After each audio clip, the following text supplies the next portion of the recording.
தேவமாதாவின் வணக்க மாதம் 30ஆம் நாளிற்கான புதுமை. பிரான்ஸ் நாட்டின் லீயேஸ் என்னும் ஊரில் தேவமாதாவின் பெயரால் கட்டப்பட்ட ஓர் பிரபலியமான கோவில் உண்டு. அக்கோவிலில் வணங்கப்படுகிற பரிசுத்த கன்னிகையின் திருச்சுரூப வரலாறு அதிக அற்புதமாயிருந்தாலும் நிச்சயமாக இருக்கிறதினால் பரிசுத்த கன்னி மரியாயின் வல்லபமும் மகிமையும் அதிகரிக்கும்படி அதை சொல்லி காட்டுவோம். உயர்ந்த குலத்தில் உதித்தவர்களுமாய் போர் செய்வதில் மகா தீரர்களுமான 3 போர் வீரர்கள் 1132ஆம் ஆண்டில் துலுக்கரோடு வெகுநாள் யுத்தம் செய்த பிறகு பிடிபட்டு கொடிய சிறைசாலையில் அடைக்கப்பட்டார்கள். பின்பு துலுக்கருடைய ராயன் அவர்களை எகிப்து தேசத்துக்கு கூட்டிக் கொண்டு போய் அவர்களின் வேதத்தை விடுமாறு துன்புறுத்தினான். பொய்யான முகாந்தரங்களை சொன்னான். தங்களுடைய வேதத்தில் அவர்களை திருப்ப தன்னுடைய ஆட்களை அவர்களிடம் அனுப்பினாலும் அவர்கள் துன்பங்களுக்கு அஞ்சாமலும் போலி நியாயங்களுக்கு இடம் கொடாமலும் தங்களுடைய விசுவாசத்தில் அதிக உறுதியாயிருந்தார்கள். அப்பொழுது ராயன், நான் உங்களுக்கு ஆசி வெகுமன வரிசைகளை கொடுப்பேன், நீங்கள் என் மதத்தில் மாத்திரம் சேருங்கள் என ஆசை வார்த்தை காட்டி அவர்களை மோசம் செய்ய பார்த்தான். அவனது எண்ணம் வீணானதை கண்டு மீண்டும் அவர்களுக்கு வேறொரு தந்திரத்தை செய்ய துணிந்தான். மிகுந்த ஒழுக்க சீலமுள்ளவரும் மதிநுட்பம் வாய்ந்தவளுமான இஸ்மேரியா என்ற பெயருடைய தன் மகளை அவர்களிடம் அனுப்பி அவர்களை தன் மதத்தில் சேர இணங்கும்படி ஏற்பாடு செய்தான். ஆனால் இந்த பக்தியுள்ள போர் வீரர்கள் அவளுடைய வார்த்தைகளுக்கு இடம் கொடாமல் அவளிடத்தில் நம்முடைய பரிசுத்த வேதத்தை பற்றியும் கன்னி மகிமைக்கெடாத பரிசுத்த தேவமாதாவை பற்றியும் எடுத்து சொன்னார்கள். அப்பொழுது அவள், இந்த பரிசுத்த கன்னிகையின் ஒரு படத்தை பார்க்க மிகவும் ஆசையுள்ளவளாயிருக்கிறேன் என்றாள். அதற்கு அவர்கள், இந்த சிறைசாலையில் எங்களுக்கு ஒன்றும் இல்லாததினால் நீர் கேட்டதை சிறைசாலையில் எங்களுக்கு செய்ய முடியாது என்றார்கள். அவளோ தனது ஆசையை பொறுக்க மாட்டாமல் அவர்களிடத்தில் ஒரு மரக்கட்டையையும் சில எத்தனங்களையும் கொண்டு வந்து கொடுத்து எப்படியாகிலும் தேவமாதாவின் ஒரு சுரூபத்தை செய்ய வேண்டும் என்றாள். இந்த போர் வீரர்கள் பரம ஆண்டவள் பேரில் தம்முடைய முழு நம்பிக்கையும் வைத்து தங்களுடைய இக்கட்டுகளில் உதவி செய்யுமாறு மிகுந்த பக்தியோடு மன்றாடினார்கள்.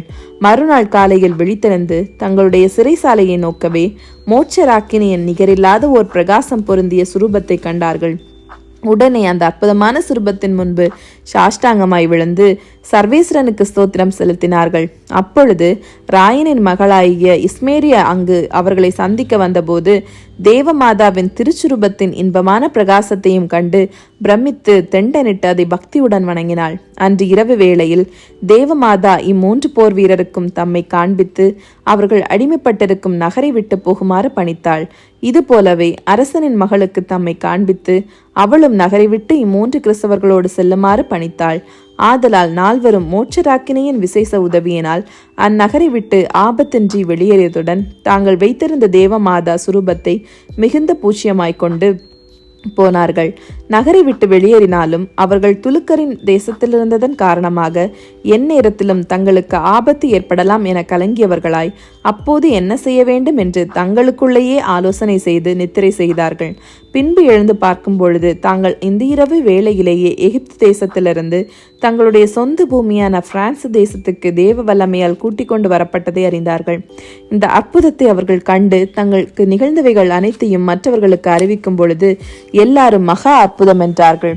முன் சொல்லப்பட்ட தேவமாதாவின் அற்புதமான சுரூபம் அவர்களோடு இருந்ததினால் அவ்வூர் ஆயர் இந்த அற்புத வரலாறை அறிந்து வேண்டிய பரிசோதனை செய்து ராயன் மகளான இஸ்மேரியாளுக்கு ஞானஸ்நானம் கொடுத்து மரியாள் என்ற பெயரை அவளுக்கு இட்டு இவர்கள் நால்வரும் இருந்த இடத்திலேயே தேவமாதாவின் பெயரால் ஒரு கோவிலை கட்டுவித்து மே சொல்லிய சுரூபத்தை அதில் சாபித்தார்கள். அந்நாள் துவக்கி இந்நாள் வரையில் அநேக அற்புதங்கள் அவ்விடத்தில் நடந்து வருகின்றன. அக்கோயிலை அரசர்கள், ஆயர்கள் முதலானோர் சந்தித்து அதில் விலையேறப்பெற்ற காணிக்கைகளை செலுத்தி வந்தார்கள். கிறிஸ்தவர்களே, இப்புதுமையை நீங்கள் வாசிக்கும் பொழுது தேவமாதாவின் மட்டில் வைத்த பக்தி விசுவாசத்தினால் எவ்வளவு ஞான பலன் உண்டென்று அறிய கடவீர்கள். மிகவும் இரக்கமுள்ள தாயே, உம்முடைய அடைக்கலமாக ஓடி வந்து உம்முடைய உபகார சகாயங்களை இறந்து உம்முடைய மன்றாட்டுக்களின் உதவியை கேட்ட ஒருவனாகிலும் உம்மால் கைவிடப்பட்டதாக ஒருபோதும் உலகில் கேள்விப்பட்டதில்லை என்று நினைத்தருளும். கன்னியருடைய ராக்கினியான கன்னிகையே, தயவுள்ள தாயே, இப்படிப்பட்ட நம்பிக்கையால் ஏவப்பட்டு உம்முடைய திருப்பாதத்தை அண்டி வருகிறேன். பெருமூச்செறிந்தழுது பாவியாகிய நான் உமது தயாளத்துக்கு காத்து கொண்டு உமது சமூகத்திலே நிற்கிறேன். அவதரித்த வார்த்தையின் தாயே, என் மன்றாட்டை புறக்கணியாமல் தயாய் வரியாய் கேட்டு தந்தருளும். ஆமீன். ஜென்ம பாவமில்லாமல் உற்பவித்த புனித மரியாயே, பாவிகளுக்கு அடைக்கலமே, இதோ உமது அடைக்கலமாக ஓடி வந்தோம். எங்கள் பேரில் இரக்கமாயிருந்து எங்களுக்காக உம்முடைய திருக்குமாரனை வேண்டிக் கொள்ளும். ஜென்ம பாவமில்லாமல் உற்பவித்த புனித மரியாயே, பாவிகளுக்கு அடைக்கலமே, இதோ உமது அடைக்கலமாக ஓடி வந்தோம். எங்கள் பேரில் இரக்கமாயிருந்து எங்களுக்காக உம்முடைய திருக்குமாரனை வேண்டிக் கொள்ளும்.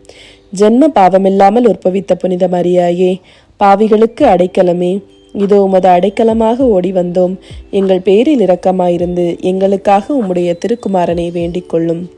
விண்ணுலகில் இருக்கின்ற எங்கள் தந்தையே, உமது பெயர் தூயதென போற்ற பெறுக. உமது ஆட்சி வருக. உமது திருவுளம் விண்ணுலகில் நிறைவேறுவது போல மண்ணுலகிலும் நிறைவேறுக. எங்கள் அன்றாட உணவை இன்று எங்களுக்கு தாரும். எங்களுக்கு எதிராக குற்றம் செய்வோரை நாங்கள் மன்னிப்பது போல எங்கள் குற்றங்களையும் மன்னியும்.